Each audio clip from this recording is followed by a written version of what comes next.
Welcome to channel दोस्तों। तो कैसे हैं आप लोग? आशा करते हैं आप लोग अच्छे होंगे, बढ़िया होंगे। जैसा कि पता होगा अभी आप लोग का जो क्लास चल रहा है, ज्योग्राफी का क्लास चल रहा है। इसमें हम आपको क्लास 10 का एनसीईआरटी और एससीईआरटी ज्योग्राफी पढ़ा रहे हैं। इससे पहले की 3 क्लास ऑलरेडी 3 पार्ट वीडियोस का क्लास 10 का ज्योग्राफी का अपलोड हो चुका है। अगर कि आप लोगों ने उसको नहीं देखे हैं तो पहले जाकर उसको देखें, उसके बाद इसको कंटिन्यू करें। ये बहुत ही इंपॉर्टेंट है दोस्तों, क्योंकि आपका जनरल पेपर में 8 से 10 सवाल डायरेक्ट यहाँ पे ज्योग्राफी से देखने को मिल रहे हैं। इसीलिए ये आपका क्लासेस इंपॉर्टेंट होते हैं। एटलीस्ट आपको क्लास 6 से लेकर क्लास 10 तक ज्योग्राफी करना ही करना है, ठीक है। तो आज का क्लास यहाँ पे जो ज्योग्राफी का चैप्टर नंबर 2 है, हम स्टार्ट करेंगे, जिसका नाम है आपका यहाँ पे कृषि। तो कृषि से देख लेते हैं क्या कुछ आपका इंपॉर्टेंट पॉइंट आपके बुक्स में दिए गए हैं। कृषि में जैसे आइएगा, जैसे कि पता होगा जो भारत का जो कृषि है वो किस तरीके का कृषि है, तो वो शुष्क खेती का प्रचलन है। यहाँ पे शुष्क कृषि यहाँ पे होता है। उसके बाद जो चाय, गन्ना, मोटे अनाज और कुछ जो तिलहन होते हैं, भारत जो है विश्व में सबसे ज़्यादा उत्पादन करता है, अग्रणी है। किस किस में? याद रखिएगा, चाय में, गन्ना में, मोटे अनाज में और साथ ही साथ कुछ तिलहन के पौधे में भी यहाँ पे ये चीज़ें हैं। अगला आता है देश का जो 24% यहाँ पे आय होता है वो कृषि पर डिपेंड है। यानी कि कृषि पर डिपेंड से कितना आय हमारा आता है, तो 24% आप लोग ये चीज़ याद रखिएगा। उसके बाद सामने निकल कर आता है कि जो 75% कम वर्षा वाले क्षेत्र से जो कृषि होती है उसको शुष्क कृषि बोलते हैं। और जहाँ पे वर्षा जो 75 सेंटीमीटर से अत्यधिक होता है और वहाँ पे जो कृषि होता है उसको आर्द्र भूमि कृषि बोलते हैं। तो ये दोनों इंपॉर्टेंट बातें हैं, ये आप लोग याद रखिएगा, इसको भूलिएगा नहीं। अगला पॉइंट निकल के आता है कि भारतीय कृषि का कुल 38.67% भूमि पर वर्षाधीन कृषि होती है। यानी कि जो भी यहाँ पे लगभग 38.5% जो भूमि है दोस्तों, वहाँ पे ऐसा भूमि है कि बिना वर्षा के खेती वहाँ पे नहीं हो सकती है। आप लोग ये बातें याद रखिएगा। जैसे हो गया मोटे अनाज, हो गया दाल, हो गया तिलहन, हो गया कपास, हो गया, ये जो भी खेती है यहाँ पे वर्षा से होता है। अगला यहाँ पे पॉइंट बहुत ही इंपॉर्टेंट पॉइंट है कि जो उत्तर पूर्वी राज्य हो गया, जैसे असम हो गया, मेघालय, मिजोरम और नागालैंड हो गया, वहाँ पे झूम की खेती होती है। और झूम की खेती आपको पता होगा कि हर जगह पे इसको अलग अलग नाम से जाना जाता है। तो जैसे जो मणिपुर में झूम की खेती को पालमू बोला जाता है, पामलू बोला जाता है। और छत्तीसगढ़ में झूम की खेती को, जो कि बस्तर जिले में होता है, और अंडमान निकोबार द्वीप समूह में जो झूम की खेती होता है उसको दीपा कहा जाता है। ये VVIA सवाल पूछा जा चुका है आपका TRE में, इसलिए आप लोग को ये याद होना चाहिए। अगला पॉइंट निकल के आ रहा है कि भारत में चाय, कॉफ़ी, रबड़, गन्ना, केला इत्यादि ये जो रोपड़ की फसल है, यानी कि चाय की खेती हो गया, कॉफ़ी हो गया, रबड़ हो गया, गन्ना हो गया, केला हो गया, ये सब रोपा जाता है, न कि बोया जाता है। आप लोग याद रखिएगा। और जो चाय है असम और दार्जिलिंग में सबसे ज़्यादा पाया जाता है, और साथ ही साथ जो कॉफ़ी में सबसे अग्रणी राज्य है आपका कर्नाटक है। आप लोग याद रखिएगा, ठीक है। और रबड़ जो होता है केरल में होता है, आप लोग सबसे ज़्यादा यहाँ पे याद रखिएगा। उसके बाद जो भारत में ऋतु संबंधी चीज़ें हैं वो 3 प्रकार के फसल समूह में बांटे गए हैं, ऋतु से जो रिलेटेड हो। जैसे पहला हो गया रबी फसल, खरीफ फसल और जायद फसल। जायद फसल से लास्ट में TRE 2 में भर भर के सवाल यहाँ से पूछा गया था कि इनमें से कौन सा जायद फसल है, इनमें से कौन सा जायद फसल नहीं है, इस तरीका का। तो पहले मैं इसी को बता देता हूँ। जो जायद फसल होते हैं वो गर्मी के दिनों में उपजाए जाते हैं। कब? खरीफ और रबी फसल के बीच में। गर्मी के दिनों में कैसे? जो कि खीरा, तरबूज वगैरह देखते हैं, यानी कि जो चीज़ें पैदा होती है उसको बोलते हैं। जैसे कि देख लीजिए सब्जी, कद्दू, ककड़ी, खीरा, तरबूज, धान, मकई, मूंग, उड़द आता है जायद में। धान यहाँ पे दोनों चीज़ों में आता है, इसीलिए आप इसको नेगलेक्ट भी कर दीजिएगा तो कोई दिक्कत नहीं है। लेकिन जो सबसे ज़्यादा जायद फसल में सवाल पूछा जाता है उदाहरण में, वो खीरा, तरबूज, खरबूज को पूछा जाता है। आशा करता हूँ इतना समझ गए होंगे। उसके बाद जो अगला पॉइंट है यहाँ पे आपका रबी फसल। रबी फसल उसको बोलते हैं जो कि अक्टूबर, नवंबर, दिसंबर में बोया जाता है और अप्रैल, मई, जून में इसको काटा जाता है। जैसे कि आप लोग सबसे इम्पोर्टेंट इसमें का उदाहरण है गेहूं हो गया, जौ हो गया, चना, मटर और मसूर और सरसों, ये जो भी चीज़ें हैं ये रबी की फसल हैं। और हरित क्रांति जब आया था ना दोस्तों, तो इसमें सबसे ज़्यादा उसके लिए क्या इंपॉर्टेंट था, तो प्रति हेक्टेयर अधिक उत्पादन करने वाले बीज, यानी उन्नत किस्म के बीज था। उसके बाद सिंचाई के प्रॉपर साधन होना चाहिए, रासायनिक खाद का प्रॉपर यूज होना चाहिए, और रासायनिक जो दवाइयाँ थी, जो खरपतवार नाशी थे, उसका उपयोग होना चाहिए। ये हरित क्रांति के लिए आवश्यक शर्तें हैं, आप लोग इसको याद रखिएगा। सवाल पूछा जाता है कि इनमें से कौन सा हरित क्रांति के लिए आवश्यक नहीं है, तो ये सब आपको याद होना चाहिए। उसके बाद यहाँ पे खरीफ फसल आता है। खरीफ फसल उसको बोलते हैं जो कि जस्ट उल्टा होता है इसके रबी फसल के। इसको यहाँ पे सितंबर, अक्टूबर में यहाँ पे काट लिया जाता है और अप्रैल, मई, जून महीना में इसको बोया जाता है। जैसे कि अगर देखिएगा धान सबसे इंपॉर्टेंट है इसमें, मकई, ज्वार, बाजरा, अरहर, मूंग, उड़द, मूंग मूंगफली, सोयाबीन, कपास और जूट आदि जो भी चीज़ें ये हैं, ये खरीफ फसल है। आप लोग इसको बहुत ही बेहतरीन तरीक़ा से याद रखिएगा, ठीक है। आशा करता हूँ इतना समझ गए होंगे। उसके बाद आता है कि भारत में जहाँ सबसे अधिक वर्षा होती है वह धान के 3 तरह के की मतलब फसल उपजाई जाती है। आपको पता होगा कि अगर सबसे ज़्यादा किसी पौधे को अगर के पानी की ज़रूरत होती है तो वो धान का पौधा होता है। तो धान के 3 तरह का पौधा उपजाया जाता है जिसको बोलते हैं औस, अमन और बोरो। सवाल डायरेक्ट आपसे पूछा जाएगा, औस, अमन और बोरो इनमें से किस फसल की किस्में हैं? तो आप लोग याद रखिएगा, या धान के किस्में, आप लोग भूलिएगा नहीं। ये जाए तो मैंने बता दिया, वही चीज़ यहाँ पे अच्छे से एक एक करके मैंने डायग्राम बना के रबी फसल, जायद फसल वगैरह लिख दिए हैं, कब होता है, क्या उदाहरण है। तो आप लोग एक नज़र में एग्जाम से जाने से पहले आप इसको देख लीजिएगा, ठीक है। आशा करता हूँ इतना समझ गए होंगे। आगे बढ़ने से पहले दोस्तों हम बताना चाहेंगे, जितने भी लोग यहाँ पे बीपीएससी का जो भी TRE 3 का री एग्ज़ाम होने वाला है या TRE 4 का जो तैयारी कर रहे हैं, उनके लिए मैं बीपीएससी के सिलेक्शन किट लेकर यहाँ पे आ गया हूँ, ताकि उनका जो भी सिलेबस दिया गया है बिहार में शिक्षक बहाली के लिए जो भी सिलेबस हैं उसको मैं एक शॉर्ट तरीके में, एक बहुत ही बेहतरीन तरीके से आपको सामने सारा कुछ का स्टडी मटेरियल लेकर आ गया है, जो कि यह हिंदी मीडियम में होने वाला है। यह जो आप सिलेक्शन किट देख रहे हैं यह PRT के लिए और 6 to 8 जूनियर के लिए आपका महत्वपूर्ण है। साथ ही साथ जिनको अगर PGT के लिए या TGT के लिए चाहिए तो हमको दिए गए इस व्हाट्सएप नंबर पे व्हाट्सएप कर सकते हैं।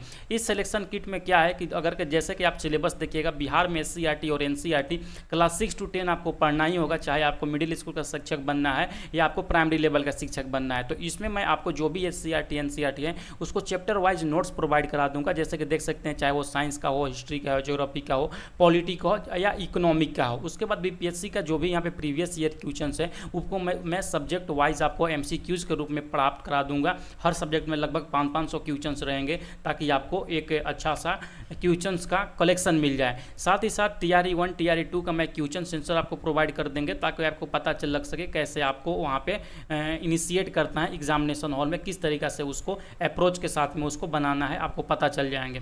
साथ ही साथ 500 मोस्ट इंपोर्टेंट करंट अफेयर में प्रोवाइड करेंगे, और जो भी भारत का राष्ट्रीय आंदोलन है उसका सेपरेट PDF में प्रोवाइड करेंगे, ताकि आपको भारतीय राष्ट्रीय आंदोलन जो भी 5-6 सवाल आते हैं आपको वहाँ से देखने को मिल जाएंगे। तो जिनको भी चाहिए दिए गए नंबर पे यहाँ पे आप हमको मैसेज कर सकते हैं, मैं आपको वहाँ पे जानकारी प्रोवाइड करा दूंगा। ये जितना भी आप सिलेक्शन किट देख रहे हैं, मात्र अभी लीजिएगा 299 में आपको मिल जाएगा, ठीक है। तो चलिए अपना कंटेंट के ऊपर चलते हैं। जैसे ही आगे चलिएगा तो आगे आने के बाद यहाँ पे अगर के देखिएगा तो हमारा पॉइंट है कि देश में 2 कृषि क्षेत्र में बटी हुई है। पूरा देश हमारा भारत 2 कृषि क्षेत्रों में बंटती है। एक वैसा क्षेत्र जहाँ पे 100 सेंटीमीटर से अधिक वर्षा होती है, और दूसरा जो क्षेत्र है जहाँ पे 100 सेंटीमीटर से कम वर्षा होती है, ठीक है दोस्तों। तो हम एक एक करके यहाँ पे देखते हैं। पहला आता है कि विश्व का 22% जो चावल क्षेत्र है वो भारत में है, और तथा यह कुल कृषि योग्य भूमि जो भारत में है उसका यहाँ पे 23% होता है। आशा करता हूँ आप इतना समझ गए होंगे। अगला पॉइंट जो है दोस्तों, जैसा कि देख सकते हैं यहाँ पे, चावल की कृषि के लिए जो अनुकूल भौगोलिक दशाएं होनी चाहिए, क्या उसका इन्वायरमेंट वहाँ का होना चाहिए, जो तापमान होना चाहिए कम से कम 24 डिग्री सेंटीग्रेड होना चाहिए, ठीक है। और जो वर्षा होना चाहिए वो 125 सेंटीमीटर से 200 सेंटीमीटर के बीच में बारिश होगा, तो अच्छा वहाँ पे चावल की खेती होगी। साथ ही साथ जो मिट्टी हो इसके लिए उपजाऊ जलोढ़ मिट्टी की आवश्यकता होती है। तो ये जो भी 3 चीज़ें मैंने बताएं ये आप लोग याद रखिएगा, कभी कभी पूछ देता है कि चावल की खेती के लिए कौन सी दशाएं उपयुक्त में से सही हैं। आपको तो पता ही होगा BPSC किस तरीक़े से ऑप्शंस देते हैं, तो ये सारा चीज़ दे सकता है वहाँ पे। उसके बाद आता है यहाँ पे गेहूँ। जो गेहूँ है भारत में चावल के बाद दूसरा खाद्यान्न है, आप लोग ये भी याद रखिएगा। और साथ ही साथ ये जो है वो देश का, हमारा जो देश है यानी कि भारत जो है विश्व का दूसरा सबसे बड़ा उत्पादक है, जो करीब विश्व का 10% गेहूँ उत्पादन करता है। जितने भी विश्व में गेहूं उत्पादन होते हैं 10% भारत में होता है, आप लोग याद रखिएगा। और साथ ही साथ जो आपको पता होगा जो हरित क्रांति की शुरुआत हुई थी 1967 ईस्वी में, सबसे ज़्यादा जो कृषि यहाँ पे जो भी फसल इफेक्ट हुआ था तो वो हुआ था गेहूं, आपको पता होगा। जो गेहूं जो है सबसे ज़्यादा भारत के उत्तर प्रदेश राज्य में होता है, जो कि 1/3 गेहूँ यहाँ पे जितना भी भारत में होता है उसका 1/3 गेहूँ केवल उत्तर प्रदेश अकेला यहाँ पे उपजाता है।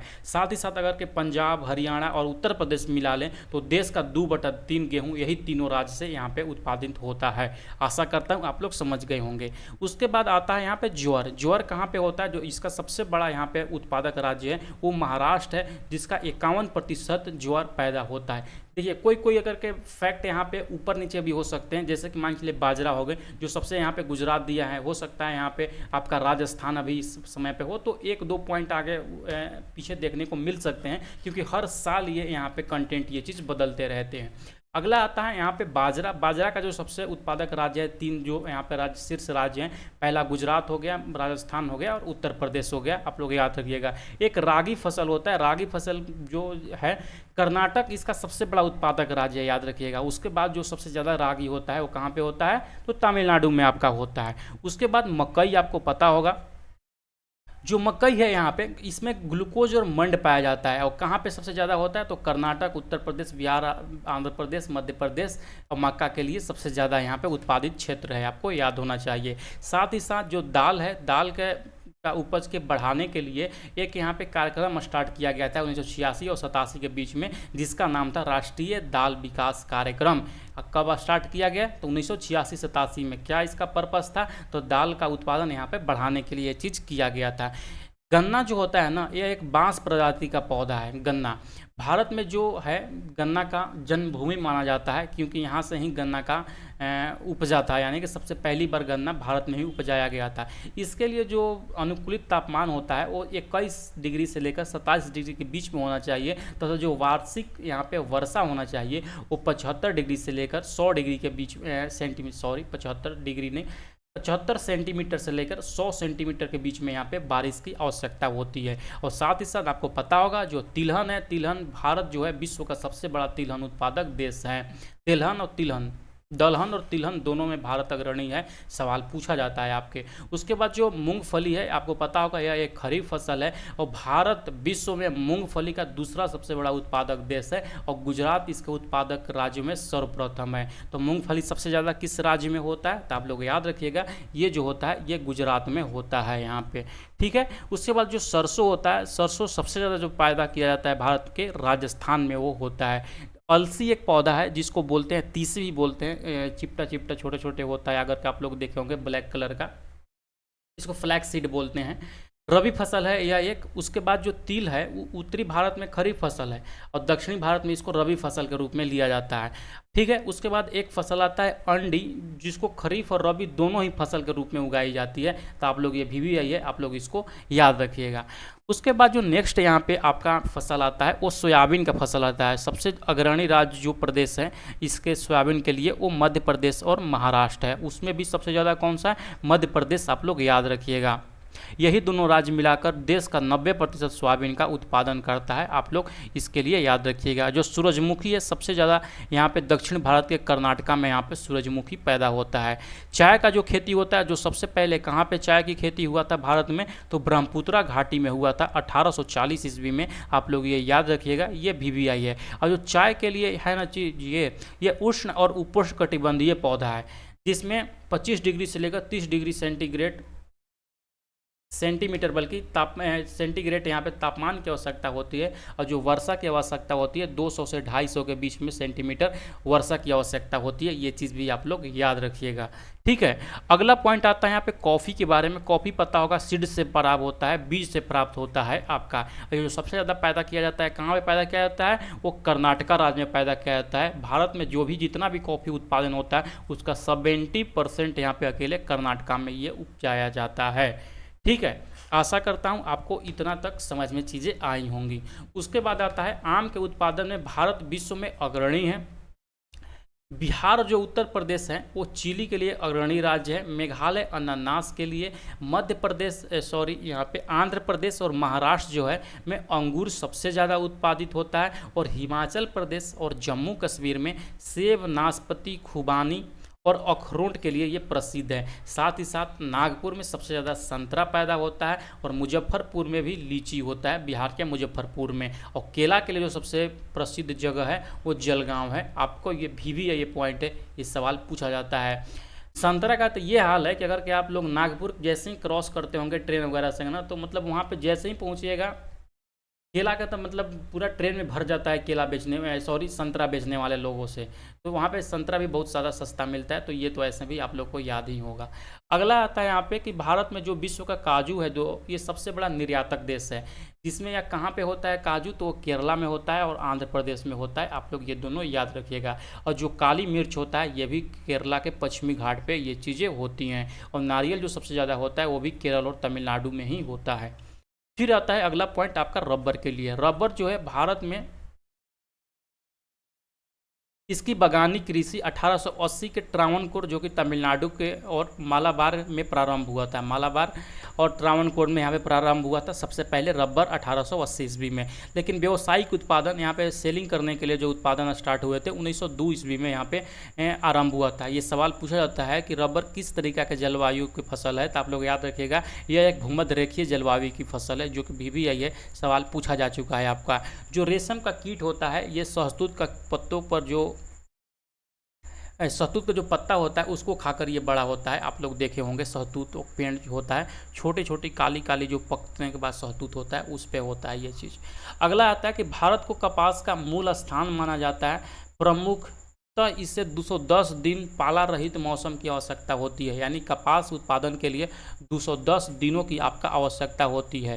210 दिन वो बिना पाला रहित को, उसमें ठंडा ही नहीं लगना चाहिए, नहीं तो इसका जितना ही पत्ती है वो सब पीला पीला पड़ जाते हैं। और इसके लिए जो मिट्टी की आवश्यकता होती है, जैसे कि आपको पता होगा इसमें काली मिट्टी की आवश्यकता होती है। और 6 से 8 महीने में ये पककर तैयार हो जाता है। ठीक है, आई होप कि इतना आप लोग को बातें समझ में आई होंगी। अगला पॉइंट यहाँ पे निकल का है, गेहूँ जो है कृषि में हरित क्रांति की शुरुआत हुई। मतलब गेहूं का कृषि पर ज़्यादा असर पड़ा था। उसी के दौरान में आपको पता होगा जो ऑपरेशन फ्लड आया था, जिसको श्वेत क्रांति भी बोलते हैं, उसमें दुग्ध उत्पादन का यहाँ पे वृद्धि देखने को मिला था। और 1980 और 1990 के दशकों व्यापक भूमि विकास कार्यक्रम का शुरुआत हुआ था। आप लोग ये चीज़ याद रखिएगा, व्यापक भूमि विकास कार्यक्रम की शुरुआत 1980 और 90 के दशक में ये चीज़ें हुआ था। साथ ही साथ 1980 के दशक में एक कृषि योजना था, एग्रो क्लाइमेट प्लानिंग की शुरुआत हुआ था। ऑपरेशन फ्लड जैसे कि मैंने बताया, दुग्ध में यहाँ पे काफ़ी वृद्धि देखने को मिली थी।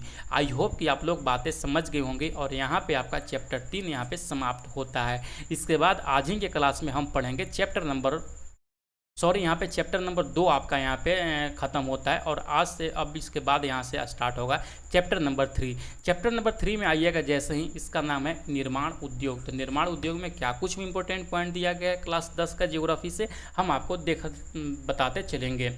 भारत में आधुनिक औद्योगिक विकास का जो प्रारंभ हुआ था वो मुंबई में हुआ था, प्रथम सूती कपड़े की मिल की स्थापना से। कब वो भी 1854 ईस्वी में। ये सवाल पूछा जा चुका है आपका TRE में। एक बात जानते हैं दोस्तों, किसी भी क्षेत्र का, किसी भी मोहल्ला का, किसी भी एरिया का विकास करना हो ना, तो वहाँ पे 1-2 फैक्ट्री डलवा दीजिए आप। चाहे ना वो छोटा ही फैक्ट्री क्यों ना हो, आप वहाँ पे डलवा दीजिए। उस क्षेत्र का विकास होना तय है। वहाँ से जितना भी आवागमन होगा उससे उस क्षेत्र का विकास होना तय है।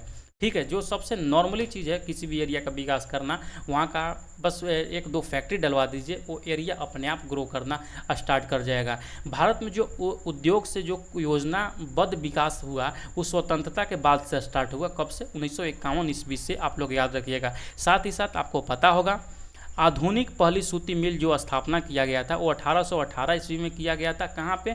वो तो कोलकाता में लगाया गया था, फोर्ट ग्लास्टर में स्थान पर है। मतलब कोलकाता में ही एक जगह है फोर्ट ग्लास्टर। तो ये चीज़ भी आप लोग याद रखिएगा। अगला पॉइंट आता है कि सूती वस्त्र उद्योग भारत का सबसे विशाल उद्योग है। कृषि के बाद अगर किसी क्षेत्र में लोग यहाँ पे काम करते हैं तो वो है कृषि उद्योग, वस्त्र उद्योग में। आपको पता होगा कृषि उद्योग नहीं, कृषि उद्योग पहला स्थान हुआ।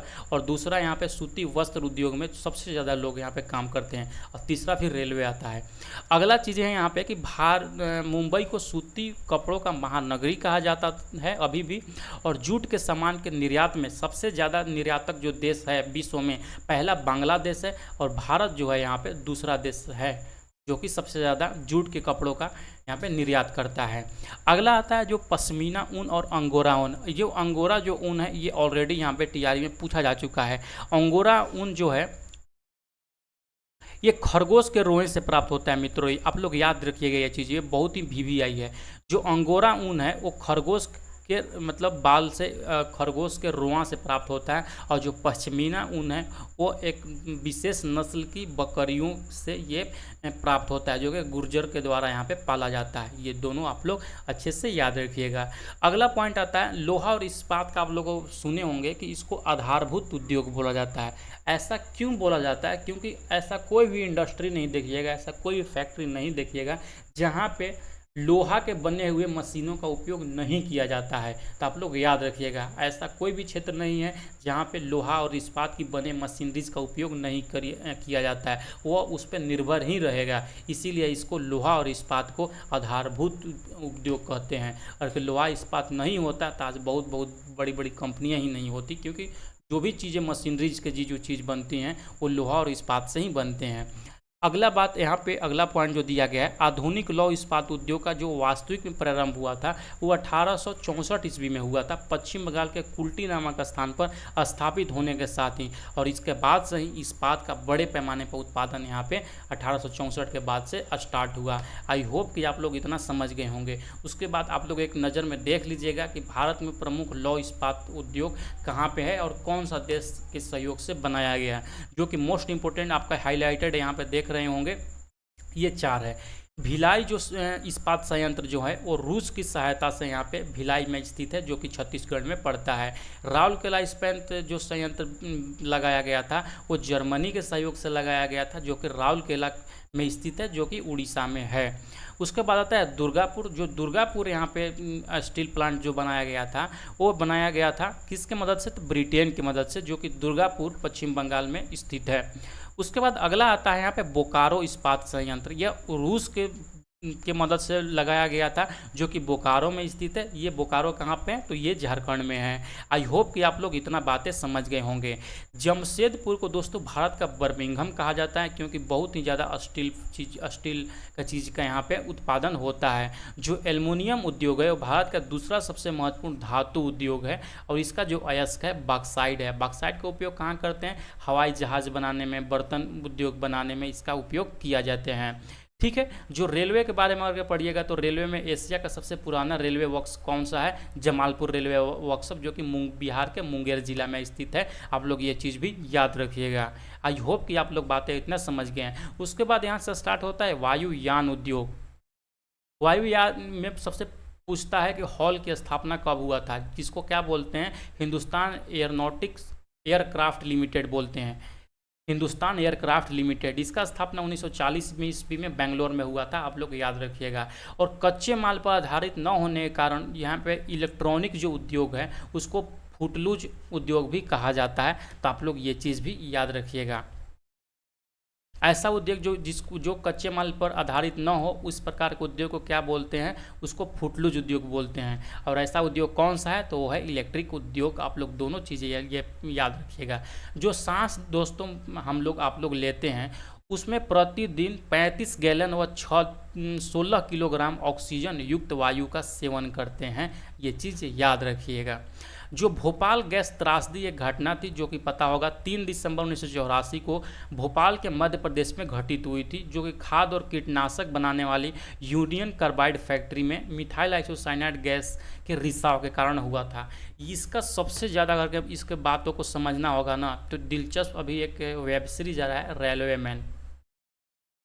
रेलवे मैन एक यहाँ पे वेब सीरीज आया है। वो इतनी बेहतरीन सीरीज है ना, इसमें बहुत ही बारीक तरीके से दिखाया गया है इस घटना को। जो ये रिसाव का घटना देख रहे हैं ना, भोपाल गैस कांड, जो उसमें बहुत ही बेहतरीन तरीके से दिखाया गया है किस तरीक़े से वहाँ पे लोग हुआ था। तो एक अच्छा मैं देखा हूँ इस वेब सीरीज़ को, मेरे को अच्छा लगा था। जैसे कि यहाँ पे देखिएगा भोपाल त्रासदी में किस गैस का रिसाव हुआ था, तो याद रखिएगा वो जो रिसाव हुआ था मिथाइल आइसोसाइनाइड का यहाँ पे रिसाव हुआ था। तो और यहाँ पे आपका चैप्टर नंबर 3 दोस्तों ख़त्म होता है, और यहाँ से स्टार्ट होता है चैप्टर नंबर 4, जो कि हम लोग अगली वीडियो में देखेंगे। आज के लिए यहीं पे क्लास को ख़त्म करते हैं। मिलते हैं नेक्स्ट क्लास में। बाय।